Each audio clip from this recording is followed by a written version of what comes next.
Nazis wore robes. Well, are there stormtrooper about them? Do they come over their face and have black eyes and stop them from shooting well? Or...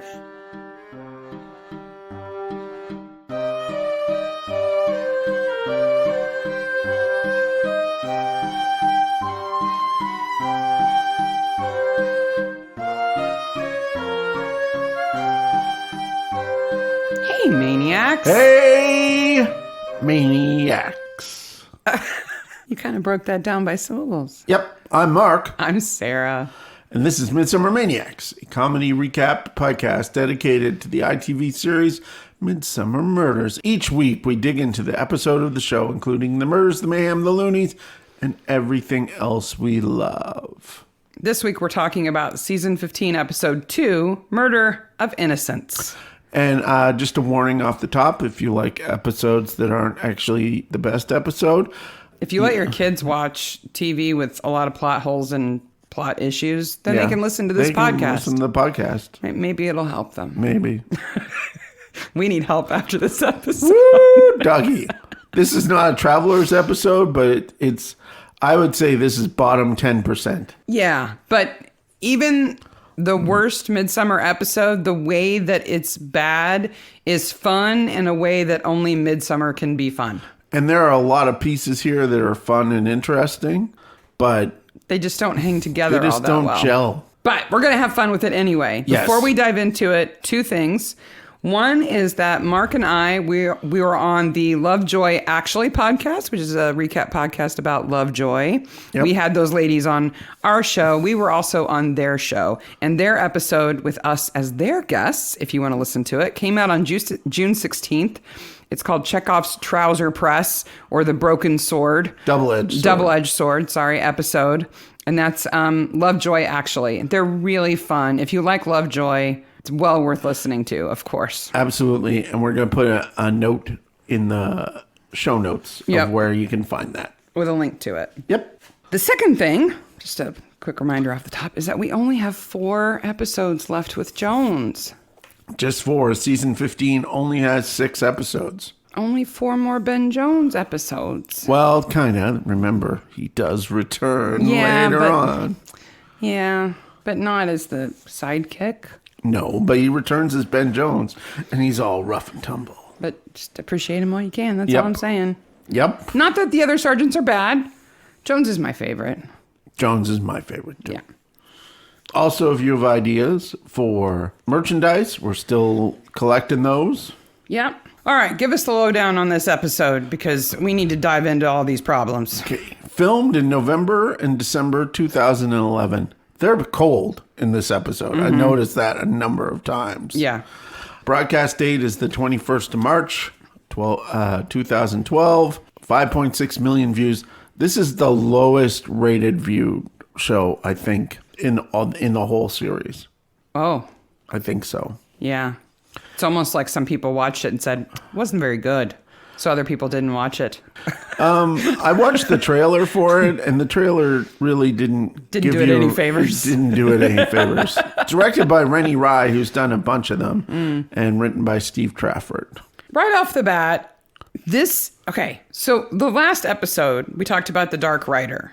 That's the one with the Headless Horseman and the twin brothers, Toby and Julian. And when I started rewatching that episode, I hadn't watched it in a long time. And in my head, I had it that at the end, the twin that was alive was actually pretending to be the other one. Yes. Right? That, in fact, it had been Toby who was killed, but now Julian was going to go on pretending to be Toby. I remember us talking about that. That's really what I thought happened. And when it didn't happen, I'm like, why did I think that? And I think it's because of this episode. I can see because that. I was confusing the plots of the old switcheroo, that there's a switcheroo in this episode, but it really would have been better if they'd done it in the last episode where they were actually twins. I also thought I was pleased when we did Oblong Murders that the death of the guy in London, who has infinitely more style than Giles Harrison in this episode, was I thought that was in this episode. That the guy killed in London was in this episode. Yes, I can see that. But no. There is kind of a trope in Midsomer of the kind of tall, mostly bald, white-haired, tweed-wearing, professional or gentry guy. Yep. like the guy in the episode with the tailors who has his own tweed. Yes. That guy is that role too. Yep. You know, totally. He's a Giles Harrison. Yep. Who gets killed at his doorstep with a syringe to the neck. Yeah, his doorstep, which is farther away from the road than the servant's entrance. Well, he lives in Tudor Cottage. Well, we'll get to his amazing camera vacuum in a second. But he is one in a long line of bodies discovered by cleaning ladies in Midsomer. I have a theory of why they did the vacuum cam. Oh, why did they do the vacuum cam? Because there's something terribly unique or special or identifiable about that house. So they could only film from 3 feet down? Yeah. 3 feet from the floor? Like, it may have been not done or something, like... Or personal items or something. Or wasn't related to that house. Like, they don't show the rest of the room for a reason. Yeah. So, that's what... But they could have done that in lots of ways without vacuum cam. Well, no, I kind of like vacuum cam. I do too. It's kind of one of the highlights of the episode. I'm kind of like, I'm picturing in my head a cameraman or woman with a big camera, because they're rather large cameras, but using it very low to the ground like a vacuum would be, and doing like vacuum motions like forward and back, you know, and kind of like different angles. Because they definitely didn't like tape a camera to the vacuum. They mimicked the motion of the vacuum with a camera, which must have been kind of fun. And then you get the vacuum coming right at the camera. Yep. It's the editing of it is very strange. It's one of those great vacuums that has like a headlight on it. And she would have like totally noticed his body. Oh no, not until she almost vacuums him up. Of course. So the cold opening has a hooded stranger getting on a bus to Coston. I think these scenes are well done. Okay. When they're sitting in the pub, you know something's about to happen. You see him coming. He looks like a former convict. You know, He doesn't have a whole lot to his name. Nope. They go out of their way. The buses have Coston across the top. And they definitely go out of their way there. Now, how did the villagers know that he was going to be on that bus? That bus? I don't know. Like, to be there waiting for him as he stepped off the bus. No, they just waited for every bus. Is there only one bus to Benwell every day? I guess so. And they just waited for every bus? They do welcome careful drivers, so maybe they're always out there. Welcoming new drivers. Careful drivers. Welcome, careful driver, to Benwell. Because there's like little to no notice that he's coming, yet they know what bus he's on. Yep. Did you notice the theme was a bit different in this episode? No. Yeah, it's a bit different. I don't know exactly how, but it's a little bit different. Oh, well, you're musical, so you notice those things. But the fact that they're all standing there waiting. Now, if he had just been paroled, I would understand that. Because they have to get notified. Right. Especially if you're on the list. Victims' families would have been notified that he was being paroled and was returning to his family home. And the press, who obviously were interested in this case, since they printed the hit list, yes, would have also been there. But he was released 4 years ago. Where has he been for 4 years? Takes a lot of time to work out and become a fitness trainer. Or it's a really long bus ride. Yeah. It takes 4 years to get from Scrubs to Benwell. Well, there's so many transfers. It's just crazy. Maybe it's that far. It's just that far. You know, England. He had to switch buses a lot. But when he gets off the bus and the crowd's there and he just kind of barrels through them. Yeah. You know, I kind of feel bad for him for a little bit because that's hard. Well, yeah. Even if he was actually guilty, it would be hard. Well, and everybody hates you. This show has done a good job of always giving people who have gotten out of jail after convictions second chances. Yeah. saying they've done their time. Yep. Leave them alone. What did you think of Grady's house? Well, the first thing I thought about it was, this is not going to work on a floodplain. Because the little bridge that you got to walk over to get to the house. Mm-hmm. So is he on an island or across a river? I think there's... Sorry, a creek. I because think there's that's not a river. There's a creek between the road and the house. I hope it doesn't... Or a ditch. I hope it doesn't rain. Because they're in trouble if it rains. Yeah. I don't know. In my head, I remembered the house being very, very overgrown, but having some kind of faded grandeur to it. And it doesn't. It's like tin. Yeah. It's like corrugated metal house. It's not a very nice house. But I guess it would be a nice plot of land if you cleared that off. Some people would find it quaint to cross a little bridge to get to their door. Maybe. I guess. Not me. Not the movers, I can tell you that. No. Or builders. It's certainly not as good as Giles's house. No. So Giles is not a lawyer. Hoover cottage. So, and we know he's a lawyer. And we know he's fancy because he leaves the Coston Country Club. Yes. He has his white scarf on. He's got white tie on. Yes. Yeah. And he takes a cab and he gets stabbed in the neck with a syringe. Mm-hmm. And then dies of an AMI. Yes. Do you know what an AMI is? Yes. An AMI An acute myocardial infarction. Infarction's such a great word. It is. It's a fun word. Infarction. So he's a QC. Yes. Which is not just any lawyer. Do you know what a QC is? No. So if you're not British or if you're not from the UK, you probably get confused like we do between barristers and solicitors and all that good stuff. So a QC is a experienced lawyer who is like a senior. Like a partner in a law firm? No. Almost like a DA, kind of, sort of. Except rather than being like elected or something like that, they are chosen by the Queen to get this title. Oh. It's an honorary title, and it usually means that you've been in service of the law for a while and you've done good work. And so by being a QC, you're now senior counsel and you consult on most cases, unless it's a really big case, in which case you might actually serve as a solicitor or barrister. Okay. Right?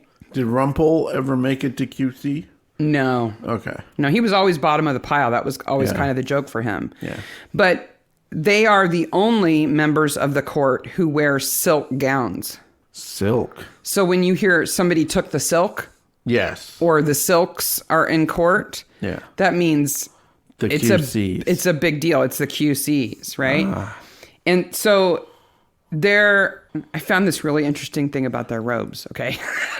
So their robes are the ones that have the sleeves that stop at the elbow, but then have the piece that hangs down like to your ankle. Yeah. That comes off of it, but it doesn't actually go down to your wrist, right? Yeah. And they're the only ones who wear those. And on occasion, they also wear long wigs. Wow. Like when you think of like Louis XIV and you think of that wig. Those bushy wigs. Not the ponytail court wigs. The long, but a long white curled wig. Yes. Yeah. Which judges can wear sometimes too, depending on the occasion of the case. Yeah. But in 2008, all of the standardized court gowns, robes, were redesigned. Oh. Okay. In the UK, across the UK. Did they get Gautier to do it, or? No, they got Betty Jackson to do it. Now, you've probably never heard of Betty Jackson. I had definitely heard of Betty Jackson because she designed all of the costumes for both Adina and Patsy and Ab Fab. Oh, wow. They should be more fabulous than those gowns. I mean, and if you've ever watched Ab Fab, you know their clothes, especially Eddie's, were way over the top. Okay. So Betty Jackson is part of this little group that is responsible for redesigning them. And the other ones are kind of judges and feedback. They're not actual judges. They're fashion judges. They're committee members, right? To approve what she comes up with in 2008. And so they do this big PR thing to release these new designs for legal robes. Yeah. And everybody hates them. Not everybody. All of the members of the court hate them. The judges, the barristers, the solicitors, the clerks, they all hate them. Okay. And they compared them to a cross between, and I'm quoting, a Star Trek costume and a fascist stormtrooper's uniform. Oh, we are going to have to put pictures of these in the show notes. And as a result, so the High Court did a survey of judges, and 40 out of 104 who were polled voted to abandon the new robes. I won't wear a robe at all. And then the senior judiciary said, if you are a member of the court and you don't like these new robes, you are welcome to submit your own designs. Okay. As input. Yeah. That did not go well. No, I can see that not going well. And when you look at the robes that Betty Jackson designed, they're fine. I would guess that if you didn't know they were new, you wouldn't even know they were new. Yeah. You would go, oh, that's what they wear in court. And these people are legal scholars. They're not fashion designers. No. Is there a place that shows these designs? Uh-huh. Okay. Yeah. We'll put that in the show notes, too. But I just love that these senior judiciary members mix up Star Trek and stormtroopers. Yeah. Like, or is that Star Wars stormtroopers? Are you talking about like Nazi stormtroopers or? They're probably talking about Nazi stormtroopers. There's nothing Nazi about them. They're robes. No Nazis wore robes. Well, are there stormtrooper about them? Do they come over their face and have black eyes and stop them from shooting well? Or no, they're kind of slim-lined instead of being like kind of full. They're like more modern looking, and they have bars of color that come from the shoulders down like halfway onto the chest on either side of the collar. And those colors indicate sort of rank. So judges have gold ones and solicitors have blue ones. Well, clearly, these are the most disgusting pieces of clothing. That's just totally unacceptable. Just utterly wackadoodle. I think they're cool. But anyway, I wish I could have found some of the ideas that had been submitted as alternatives by the members of the court, because I think those would have been awesome. Yes. It would have been a picture of them wearing their old robes going, this is my suggestion. What I already have. I don't want to buy a new robe. Anyway, I thought it was awesome that the same person who designed the costumes in AbFab also redesigned. Yeah, that's fantastic. Before we get into this episode, we need to clarify how we're going to talk about two people. Yep. There are two people who assume each other, well, not each other's identities, but assume different identities. And there's first Keith Mulroy, who assumes Grady Felton's identity. Okay, back up. Okay. Let's start at the beginning. Okay. Grady Felton used to live in this village. Yes. Was accused of the murder of Daniel Denning. Daniel Denning was sent to prison. Yeah. Where he is then cellmates with a guy named Keith Mulroy. Mulroy. Yeah. Keith Mulroy gets released, then pretends to be Grady. Yes. So that he can go back to the village and sell the family home for Grady. Yep. While Grady, meanwhile, becomes Gareth, the fitness instructor. Yes. So Gareth Randy fitness instructor. So Gareth can go around killing people on his hit list who he thinks have done him wrong. Yes. Without them being able to prove that Grady, who's Mulroy, did it, right? Yes. So, for the purpose of this episode, we are going to refer to the person who returns to the village as Grady. Yep. Though he is, in fact, Mulroy pretending to be Grady. Yes. And we will refer to the person who is the fitness instructor as Gareth, even though he is really Grady. Yes. Okay? Yep. Cool? Everybody with us? They're nodding. Okay. Yep. Okay. Is this the first neck tattoo on Midsomer? No. I can't tell you when I've seen another one, but it's certainly not. It's a bad one. Neck tattoos are an indicator of you've been through some shit. And you've been to prison. Well, and in this case, it's dedication. Yeah. It's Mulroy agreeing to be Grady and going all out and actually getting a new neck tattoo so that he looks more like Grady. At this point in time, I'm still thinking he's just released from prison because they haven't cleared that up yet. I'm like, where does he get a flashlight? Yeah. And what's he been doing for 4 years? That's what I want to know. Apparently getting plastic surgery. Yeah. And tattoos. I don't know. The other thing we want to cover in this episode is that we both don't like that this is Mother Barnaby episode. I don't like it when the Barnaby spouse mothers him, whether it was Joyce or Sarah. I don't like that. I don't like the trope of the stupid husband or stupid father. Like Homer Simpson is the perfect example of this. Yeah. I don't like that trope. I don't like when they Homer the Barnabys either. And it's a bit Homery here. Yeah. So we're like, she's like getting in shape and she's trying to get her husband in shape because he has this thing. The fitness test. This fitness test. And then we're like 10 minutes into the episode, maybe.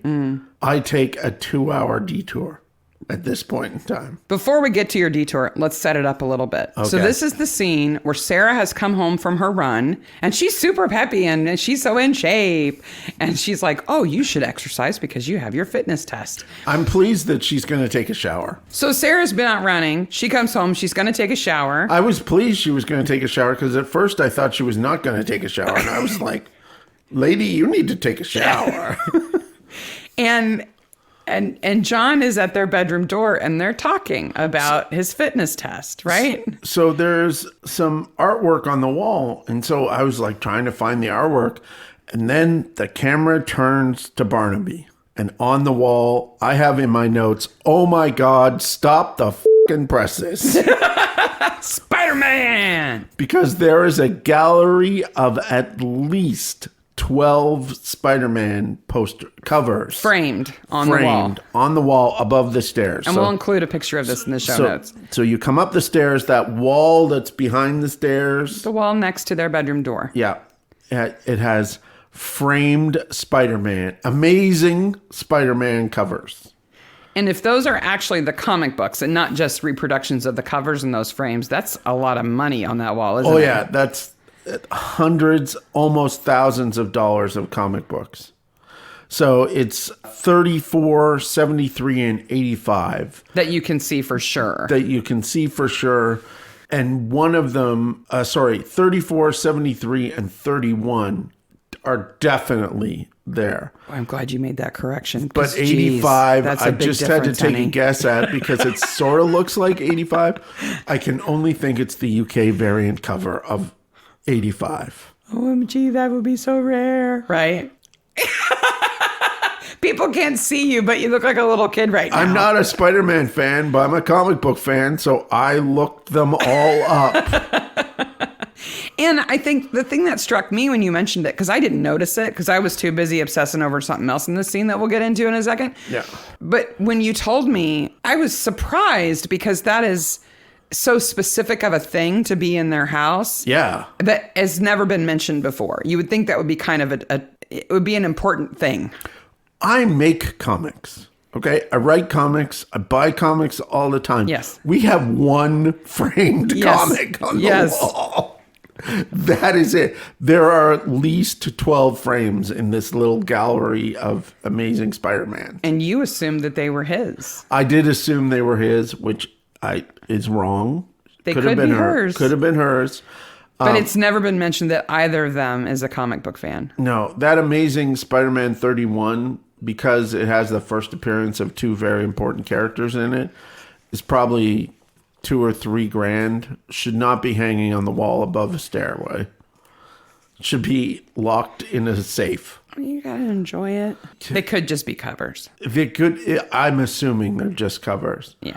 A reprint of those covers, not the original covers. I was distracted by the death trap.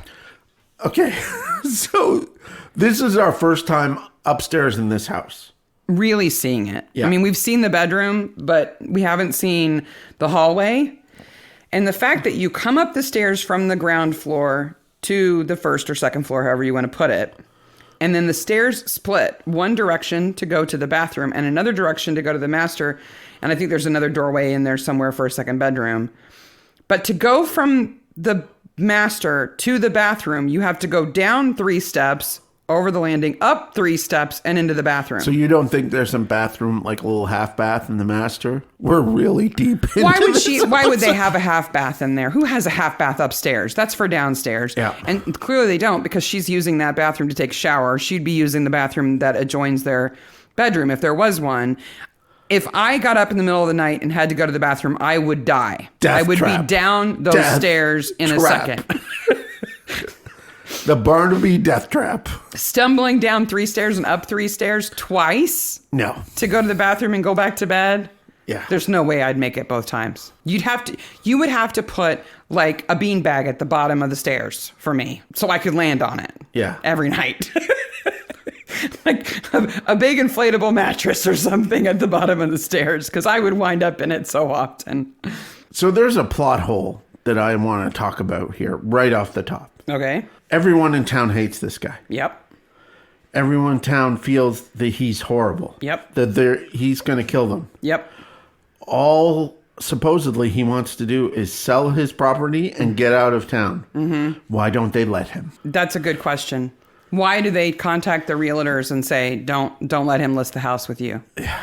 I would be doing everything to help. We've already cleaned out the weeds and made it look nice for you. I would have been like, we found an estate agent who can help. Can we offer you this much money for the house? Yeah. We've raised together a kitty. We're going to buy it. Yeah, thanks. You don't even need to come. Yeah. We'll take care of it. Yeah. We'll send you the money. But Mark, if they did that, there's no episode. Okay. Now, come on. That's plot hole number 1. Charwoman Hoover cam. Oops, I almost sucked up the QC in the vacuum. Oh, he's dead. Ah! It is clearly the first time we've had Hoover cam. Yeah. And I got obsessed about his doors because I thought they went to a different door. And then I was like, no, this is a servant's entrance. I'm like, well, then where's his entrance? Oh, it's further away from the parking lot, from the drive than the servant's door. And like, oh. You got stuck on that? Yeah.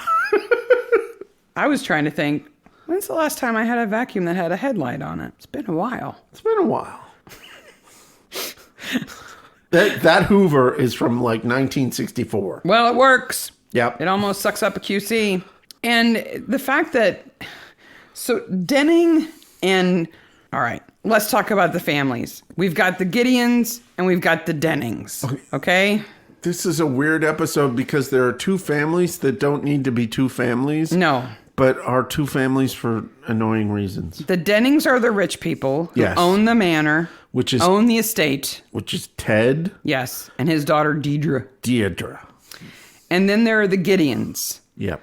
Who are Mandy, who is the hunt organizer, the shoot organizer. Yes. Her son Will, who is the assistant estate manager, and her son Kyle, who does other stuff around the estate. Is angry. He's grumpy, but he wears a scarf. Yes. Now, Mandy and Ted have been dating for a long time. Yeah. Because he's been divorced for a long time. Yes. But they've never gotten married or even moved in together because God forbid the downstairs and the upstairs commit to each other. Because then how could Ted Denning make all of her sons work for him if they were part of his family? And there's this weird implication that Ted is abusive to both Daniel and Deirdre. Physically abusive. At least to Daniel. Before Daniel died 18 years ago. Well, no, remember, Deirdre talks to Mandy about how she felt like Grady, because Grady's stepdad beat him. Yes. Have you got the point that there are too many crazy people in this episode? So, Denning and Kyle come to the police station. Yes. To say, I know he's been out of prison for 4 years, and I know he served 18, but now we want you to run him out of the village. Yes. So so this happened 22 years ago. Yeah. It happened. He died in 1994. So there's 2 things here. So it can't be that long. No. 1994 and this is 2011? Yes. So that's 18 years. Okay. Not quite. No. So there's 2 things about this particular scene that we want to talk about. The first one is about Jones. There is the implication. Well, it's not an implication. Jones says that he was there as a PC when they found the body. Right. Okay. Now, Jones first appeared in the show in 2005. Right. Okay. So he had already been a constable for 9 years. 11 years. Was he the worst constable? That's a long time to be a constable. Very long time. Maybe he started out as a community relations officer and worked his way up to constable. They call him PC. Yeah, they do. They in the list, in the death list. Jones is better than that. PC Jones. And he only manages to get his promotion basically because Barnaby goes, "Hey, you, I need a sergeant. Come here." Yeah. Who did Jones tick off? He seems like he's always been a good police officer. Yeah. But And we see Wee Jones. yeah, it's Wee Jones or Young Jones because his hair is pushed down over his forehead. Got some fringe. He's got fringe. That's it. That's how you can tell when men get older. Their fringe Disappears. moves back. The second thing is this machine in the lobby of the police station. There's like some kind of weird vending machine. It's not like a candy or a snack machine. No, it doesn't have like a glass front with a bunch of stuff on it. It looks sort of like a machine that you might buy stamps from. Yeah. Sort of. We don't know what it is. It Mostly because might they've be- covered it in posters and flyers. It might be a place to get free needles. Or to get a parking pass. Parking ticket, maybe. Some kind of automated. Something. We couldn't tell what it is. So I have got a picture of it. We'll post it. If you know what it is, tell us. Yep. What is the vending machine in the cop shop? I also don't like in this episode that Kate is just basically exposition woman with no interesting things to say. That's kind of the role of a coroner in a lot of these shows. I know, but... She gets to be interesting in the next episode. Oh, yeah. She says Harrison died not just of a heart attack, but of a morphine-induced heart attack. Yes. That he was injected with enough morphine to take down a horse. We find out later that this morphine that's being used on everybody was stolen from the kennels on the Denning estate. Because the Dennings run these sort of hunt things. Right. Right? Country pursuits. In other episodes in which huntings have been huge parts of the episode, hunting is like this, it's another Lego piece stuck onto an already weird It's episode. what they do to make money. Yeah. Right? But there would not be morphine in a first aid kit in a kennel. No. Only a vet would carry it. And Denning's not a vet, and Deidre's not a vet. So they wouldn't have morphine. And if they did, how did Gareth get it? And why is there that weird graveside thing where they kind of... Why did they bury him in the woods in the middle of nowhere? They all kind of come together and, you know, it was Deidre's putting flowers on the grave going, yeah, I killed you, but don't tell anybody. You're dead and all. Shh, don't tell anybody. Back in the morgue, we have a pretty good DB. The barrister's not a bad DB. Oh, he's got nothing on Grady, though. Oh, he's got nothing on Grady. Yeah. Grady's definitely the best corpse. Yep. We can give that away right now. Yep. But when Jones comes back to talk to Kate, when she's like ready to go, and the assistant in the morgue is cleaning that table. I got mom, I got a part. That table is covered in blood, and he's got like a little container of Lysol wipes cleaning it up. You're going to need more than that, dude. Yeah.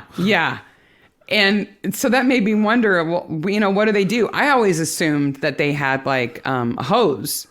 Yeah. That they like spray the table. It has a drain at the end. One would assume. And then that it's part of the plumbing. Maybe after that's done, maybe then they would, you know, go over it with some kind of disinfectant, bleach kind of thing to just get rid of any microbial stuff. We've seen them use sponges before. Okay, a sponge isn't hygienic either. No. But I wanted to look into what they actually do. And Google was not my friend today. No. So all I could find was stuff about how they wash the body. I'm like, I don't care about that. I want to know how they wash the table after the body's gone. But what I did find out is that the official term for a morgue assistant is a diener. A diener? Yeah, that guy's a diener. He's a keener diener with those wipes. Yeah, he's going to have to be real keener if he's going to get that table clean. That's a total Canadianism right there. But a morgue attendant is called a diener. Huh. Diener. Now you know. So we see the list that in 1995 these people are on, right? So Grady supposedly wrote this list in jail and was giving it to a solicitor, I think. No, I think they got it off of him. Yeah. Right? He had this hit list of people I'm going to kill after they put him in jail, and they took it away from him and published it. Yeah. Now, seeing this list should tell you that Grady is not who he says he is. Oh, why is that? Because the list is written in all caps, but the for sale sign that he paints and tacks on the bridge isn't. That's not his handwriting. Dun, dun, dun! Never mind, they were created by two different PAs. But all of the notes related to the case, like the one that goes underneath Jones's windshield, those are all written in the same hand as this list, this hit list. Yeah. So it's his writing. February 1995, Giles, Ted, Caroline, Mandy, Will, Kyle, Judge Jared, PCI Lambert, DCI Lambert, and PC Jones. Yeah, I'm going to get him. Get Jones. I'm going to get all those guys. And it's not just a regular night that he dies on, it's bonfire night. Why is it bonfire night? There's no reason for it to be bonfire night. Except that the people at the big house have a dinner at 10 o'clock at night on bonfire night? Is that a thing? It's Mandy's birthday. Why is it Mandy's birthday? I don't know, but poor Mandy has the worst birthday party ever. Even before they argue and Ted's like, no more! It's the worst dinner. They're just staring at each other. Horrible dinner. Yay. Is that a Swiss roll in the middle of the table there? Yes. I was like, oh, they're on to dessert already? That's what she gets to have for her dessert. Okay. Like, happy birthday, Mandy. Yay. I said no more. Okay. And now, 45 minutes into this podcast, we get to Fred Burns. Right, oi. Well, we don't even know who he is the first time we see him. Yeah. Right? It's not until Jones says, well, I've got to be in court tomorrow or later. Yeah. You know, and we're like, court? Well, of course, we haven't even mentioned Jones's girlfriend, and we're 45 minutes into this episode. Well, he goes to Isabel Gardens. Right? Yes. And stays over with Susie Bellingham. Yes. The firefighter. Now, you think that Barnaby's too nosy here. I do. If a boss did this to me, I would be a little, skeezy. If you weren't a police officer, I guess. it's a little creepier than if you are. I don't think that Barnaby's being too nosy here because A, he doesn't follow him there. He just happens to see him, right? And B, I would totally look her up. I would absolutely look her up. I mean, here in Bloomington, we have this county-wide GIS system that lets you look up by people's names or their address. You can see their house on the map and what they paid for it and what their taxes are and whether they're current on them. And I look up people all the time because I'm just curious about where they live. What I want to know about her and where she lives is who is V. Harewood. Where's that? There are two people listed at that residence. Oh, then it's a semi-detached. I don't know, but they live in the other part of it. V. Harewood, we get no V. Harewood. You want to know about her neighbor? I do. I don't care about her neighbor. Who's nosy now, huh? V. Harewood isn't even relevant. Do you like her? She is likable and then suddenly unlikable. And it all has to do with Fred Burns. Well, of course it does. I don't like her because she comes out of nowhere. Yeah. We don't get to see him meet her. No, there's no romance. Have affection towards her. She's just there. Yeah, and then they're kissing. Which I'm happy for him. She seems all right. Yeah. But and that's I feel kind of robbed. Policemen and firemen understand each other and understand their jobs. Yes. So that's a total natural thing. That would make sense. Though she's the only fire person in the entire county. The only lady for sure. Yes. We find out that Denning was abusive. Yes. Right? And so were Grady's So was Grady's stepdad or whatever. Yeah. Did you notice that when she steps out of the shower, her hair's not wet? No. I was like... What is your thing about ladies in showers in this episode? You thought Sarah wasn't going to take a shower. Now you're saying that she didn't take a proper shower. Well, no, I understand that sometimes you shower and you don't wash your hair. Mm-hmm. It's not like dudes that wash their hair every day, right? I understand that. But it gets damp. It's really hard not to get your hair wet at all. Yeah. In the shower. Unless you wear a shower cap. Maybe she had a shower cap on. And they start canoodling. And there's under the covers canoodling gets interrupted by the phone call. And yet they're both completely dressed. They don't know how to canoodle. Meanwhile, Barnaby's up in the middle of the night jamming to his bad music. 12:15. What is he doing up? I don't know. Reading his Amazing Spider-Man comics. Sitting around in his boxers in that robe, showing a bunch of leg is what he's doing. Before we go too far into that, I need to know what you think of Deidre. Okay. So Deidre is the only living child of the Lord of the Manor here. Yes. I dislike her immensely for a number of reasons. One, she's stupid. Like, okay. She's stupid for a number of reasons. One, if you have a gun in your hand and you're going to kill somebody, shoot them. She's not trying to kill him. Okay. Second of all, the whole, like, Grady used to say, if something kills you, if it doesn't kill you, it makes you stronger. Everybody says that. Mm-hmm. Every liberal graduate ever has said that. And say it to people like it's the neatest thing ever. Well, it's Nietzsche. Yes, it's the Nietzscheest thing. Why everybody in this episode acts like they've never heard it before. Yeah. The fact that he heard it twice, he's like, where did you hear that? Now I know who the killer is. Well, no. And she's involved with a drug dealer and does drugs. Which is just like, oh, well, they do drugs. They're rich people that do drugs. I think we're supposed to get the idea that she's shiftless. Yes. That she's a layabout. Yes. And she's a mooch. Yeah. And that she's always been the Lord of the Manor's pretty daughter and has gotten away with whatever she wants. I get that too. She's not unkind to anybody. No. But when she's like, I went to Oxford to like buy some pot or something. Yeah. Like, you're a little old to be acting like that. If she was 22, maybe, but she's like 35 or something. Yeah. You mentioned the what doesn't kill you makes you stronger. And that it's by Nietzsche. Do you remember that time we laughed so hard about Nietzsche? Yes. Because I said, what would you call it if Nietzsche had poison ivy on his leg? Yes. It would be itchy Nietzsche knees. Itchy Nietzsche knees. Itchy Nietzsche knees. Which is so Ted Lasso. It's just fun to say. It's not E-Papa Oopops, but it's itchy Nietzsche. Itchy Nietzsche knees. Yes. You say it, and then you'll laugh too. Yes. It's saying it that makes it funny. Anyway, the reason why I ask about her is because she and Kyle are in the powerhouse smoking pot for no reason at all. None at all. And there's several scenes of them kind of conspiring, and you don't know what they're conspiring about, and you think maybe they're the killers. Never. No, we don't think that.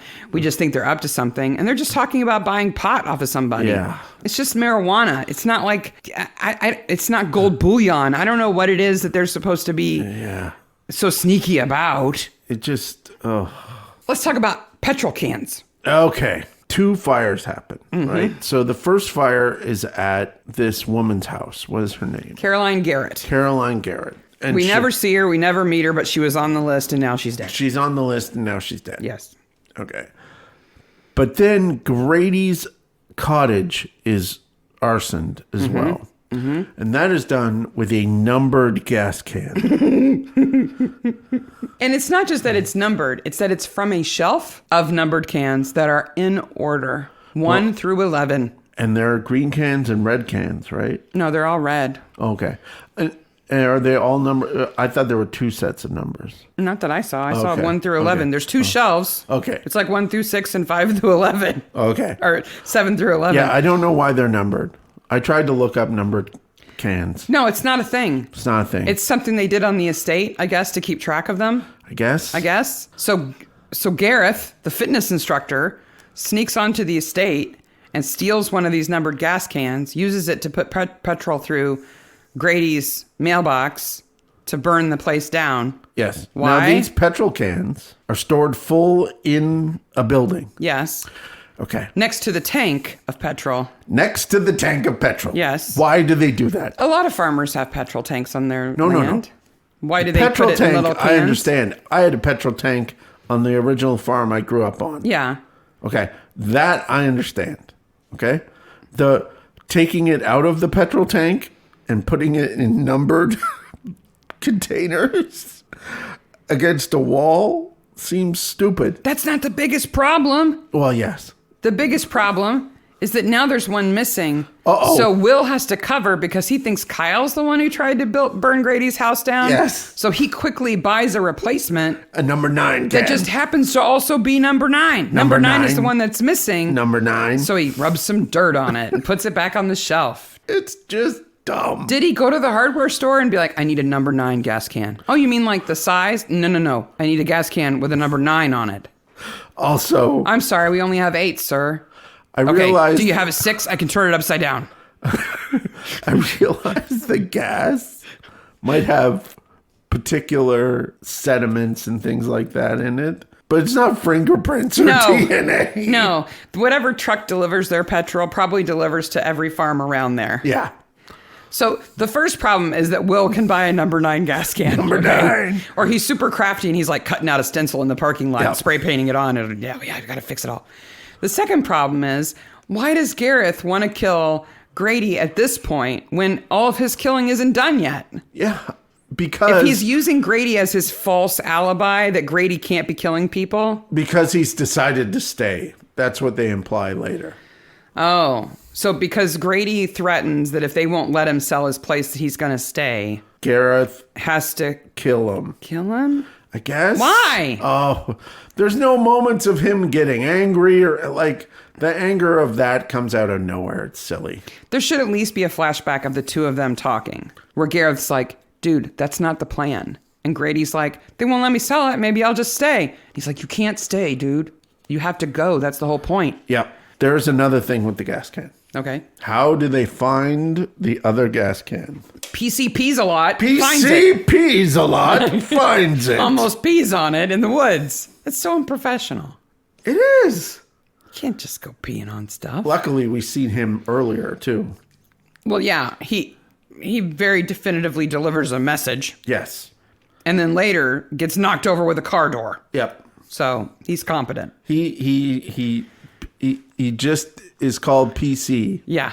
But yeah, he's in this episode for sure. He's trying hard. They get Grady out, but he's in a coma because he's inhaled too much smoke. Yes. And so he's now in the hospital. And Jones has to go to the court to testify against Freddie Burns. Yes. On a totally unrelated matter. Right. Intent to sell Class A drugs. To children.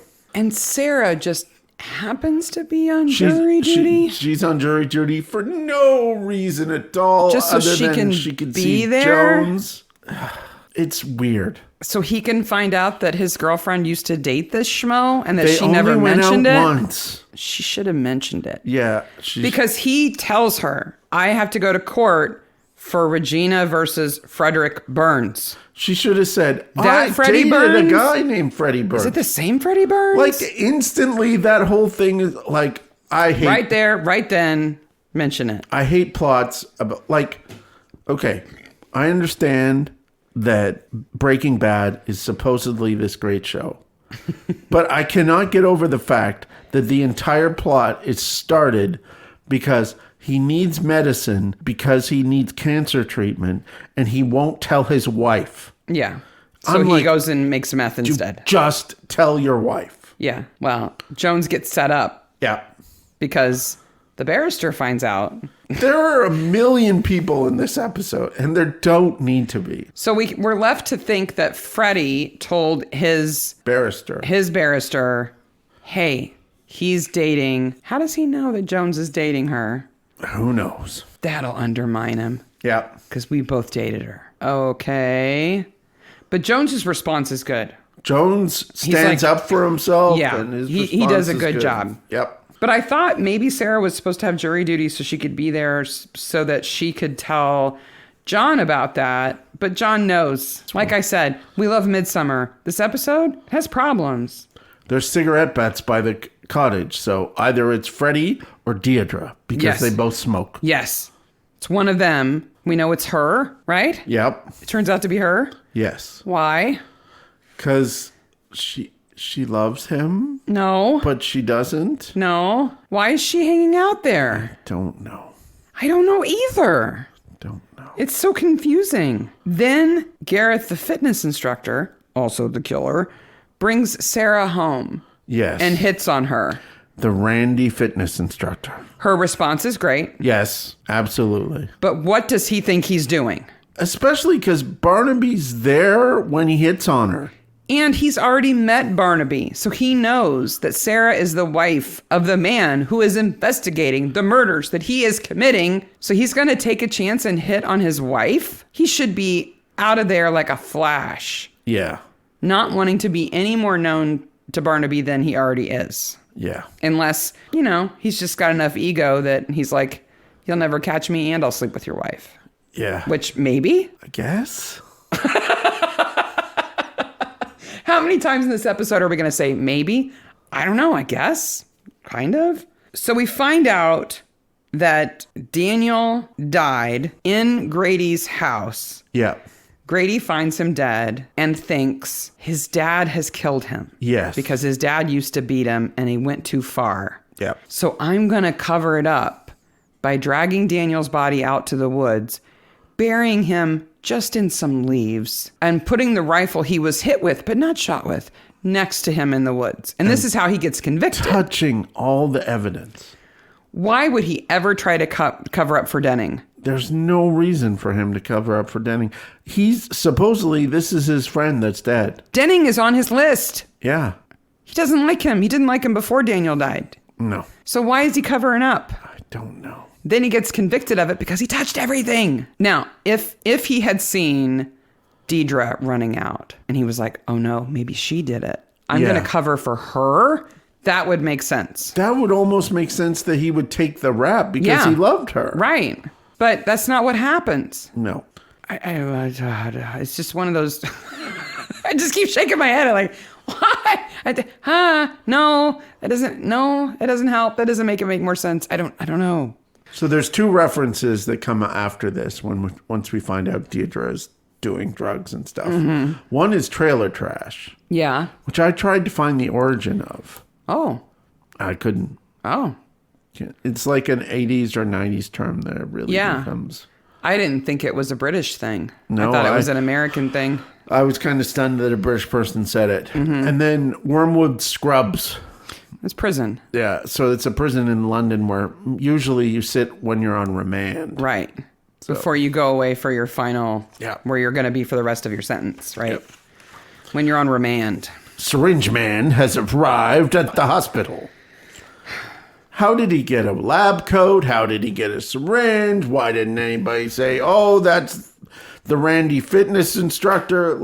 And dumb PC gets injected in the neck. PC dumb is like, what's that over there? Wait a minute. I'm PC Peesalot. I'm not PC gets injected. Oh.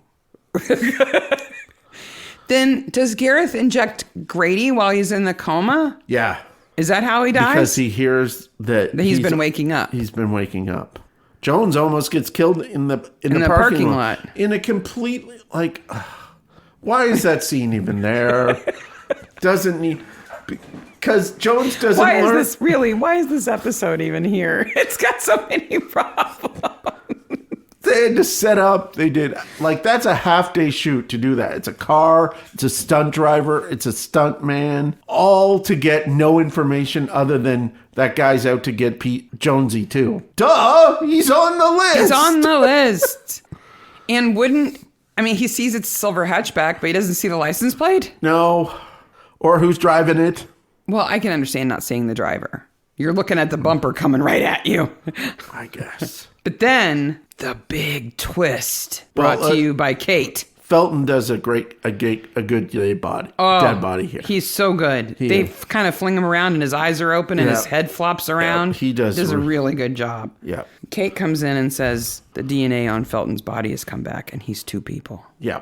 And we're like, dun, dun, dun. Dun, dun, dun. His fingerprints belong to Felton, but his DNA, somebody completely different. Well, Jones is going to get an email about this. Mallory was sentenced to life for killing his wife. Yes. Do you know what her name is? He served 11 years. Yes. No? What's her name? Mallory. Her name was not Mallory. Her last name. Was she Mallory? His wife's name was Jane. Jane Mallory. Yep. That's a trivia question, man. That is some deep trivia. Oh, that's too deep. I wouldn't remember that. Yes. Jones's email. So there will be a picture of this in the show notes. This is my favorite part of the episode, I think, is Jones's inbox. This and The Amazing Spider-Man are my two favorite parts of the episode. The subject line for Jones's email are the following. Yes. Money out of account. Yes. Invoice from Crew Metalwork Limited. Yes. Applying for a VAT exemption. Yes. Income tax returns. From 2006 and 2007. Reapplying for VAT exemption. Yes. Who thinks up these captions?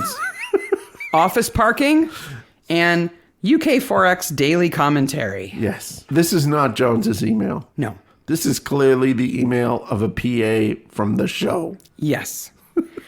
Because Crew Metalwork Limited are a Dublin-based company that build TV and movie sets. Yes.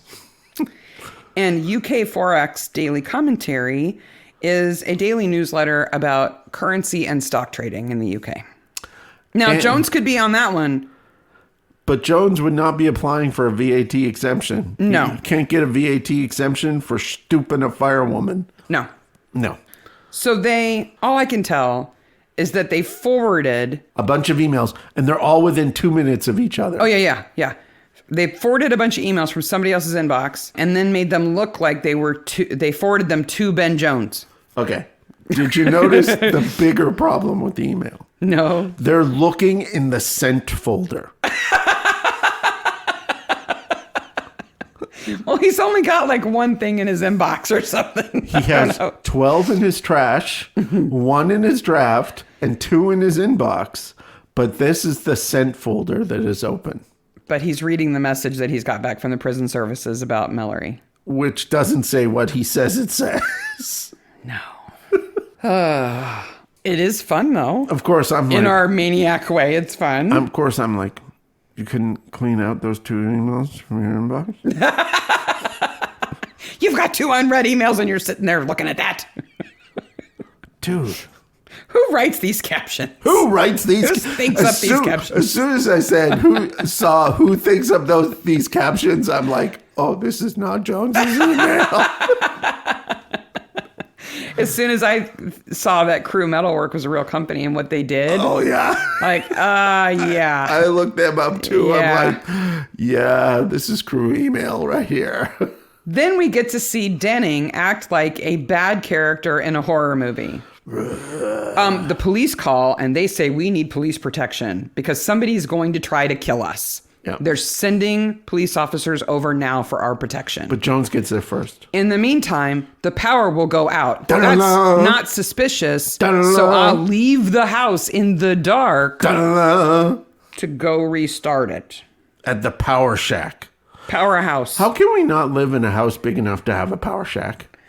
Because powerhouses were built on Victorian farms when electricity was only available via water or coal. Oh. And so you had to generate your own electricity in a generator house called a powerhouse. We don't have one because we have the mains. Now I know. You don't want one because guess what you get to do? Shovel coal. Yeah, you get to feed that thing. But it's a creepy building anyway, and he goes out there. The police have just said somebody's going to try to kill you. So this is what I love about this. Jones arrives, says, oh, he's in the powerhouse. So he runs over to the powerhouse.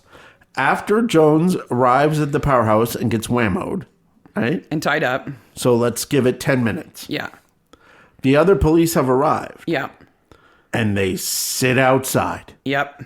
Because Gareth is there with the big electrical cords. They don't know. Because John looks in and he tells them to stay back. I'm sure they could smell the gas. Before that, they're all just sitting around at their car. Petrol number 9 on the floor. Yes, petrol number 9. Petrol number 9. Yeah, the place is going to go up. Yeah. Has he not thought about a lighter or... Oh, no, it's way more fun to sever a cable as big as your wrist and be like Frankenstein. How is the power on and that cable cut? I don't know. How is there power in it if the power's turned off? And also, okay, that's a big cable. Yeah. The electricity that would go through that cable would easily arc the 2 inches. Absolutely. Yeah, absolutely. We don't hate Midsomer, I promise you. I know it sounds like it, but it's this episode, man. It makes you crazy. Deirdre escapes. Why? She shoves PCPs a lot. She does. Well, maybe he's still getting over his morphine shot. He's not super attentive yet. PCP's a lot morphine shot. Itchy Nietzsche. And here's another failed Google search by Sarah. Gareth says, I bought a clean skin. Yeah. Meaning that he bought an identity, a stolen identity. Usually it's from like a baby who died shortly after birth, but they've been issued a social security number or an ID number of some sort. Nobody's looking for it. It's not been reported correctly. And so it becomes a new identity for somebody else. But man, just try Googling information about clean skin as a term for a stolen identity. I literally found a page that had all those words on it for an acne medication that said that this medication would fix your skin so well, it would be like you have a new identity. That exists. Like, man, people can't search for anything, can't find what I'm looking for. And then Barnaby and Jones pass that fitness test. No. End. No. Susie, you should call me. And I have in my notes, but Susie never called. Never. And then Barnaby beats Jones, and the woman says, whatever kills doesn't kill you makes you stronger, so she must be a killer too. Or she's a Nietzsche scholar. Wait, are you a murderer too? The end. Good God. Mom, I got a part. I'm on Midsomer. I'm peeing. Or I play a fitness instructor who quotes Nietzsche. Okay.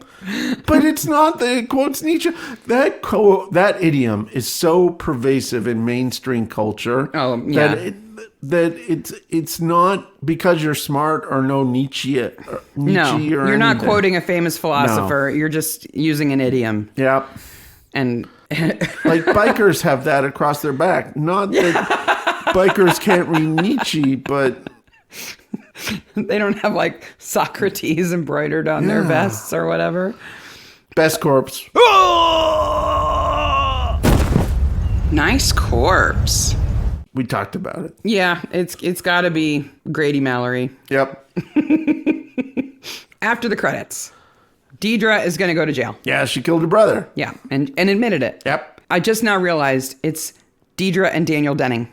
Yep. With Ted. Yeah, Dee Dee killed Dee Dee. Yep. And so now she's going to have to go to jail. Yep. Grady Felton, the real Grady Felton, Gareth, is going to go to jail. He's going to jail too. Fitness Plus is looking for a new instructor. Fitness instructor, yeah. Will and Mandy and Ted, I guess, keep running the farm. I guess. Will's pretty good at it. Meanwhile, Fred just cackles. We didn't even talk about Kyle being killed, by the way. Oh, yeah, we just skipped over Kyle. It's so stupid. He drives out in the woods and somebody runs up and sticks his neck. And says, it's you. And then he gets stabbed in the neck. Yeah. Yeah. How does he know it's him? He wouldn't know the fitness instructor. I don't know. Oh, it's you, the guy from the gym. What I want to know is, how does Sarah respond to finding out that Gareth is a killer? I think she would make a kind of goofy comment like, oh, I'm glad I didn't go out with him then.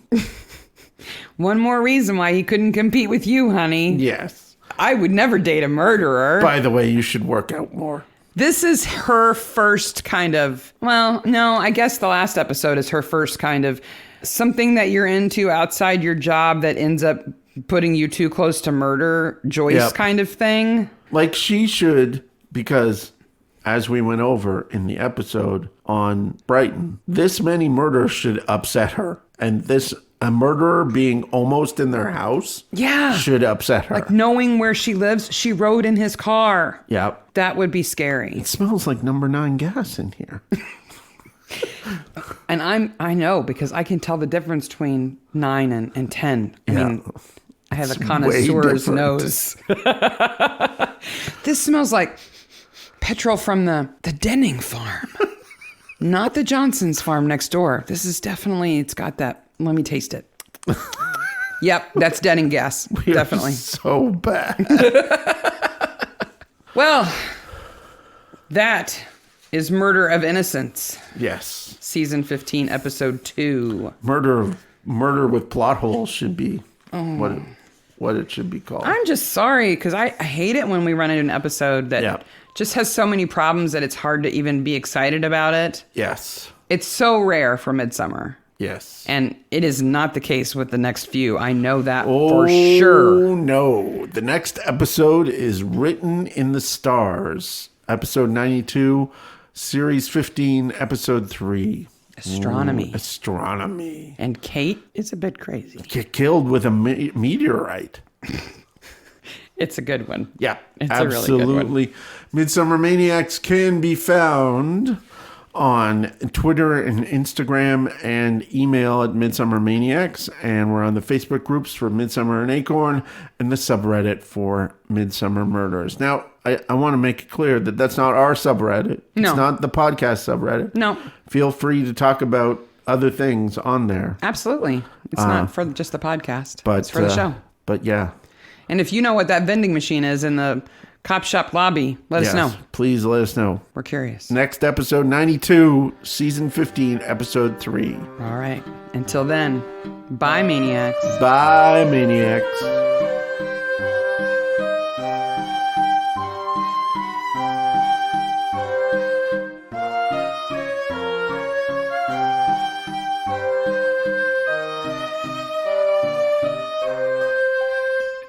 There's only so many bad movies, you know? Like, Can I put this at the end? my criteria is that it has to have less than 50% on Rotten Tomatoes and less than 5 on IMDb. Yeah.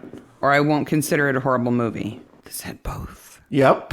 It's Which is why I used it last time.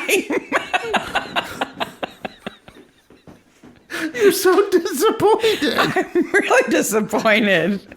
Because I'm so careful about that, because I've almost done it before and I've caught myself by searching my notes. And I didn't do it this time because I'm like, Sean Connery's a cop on IO? No.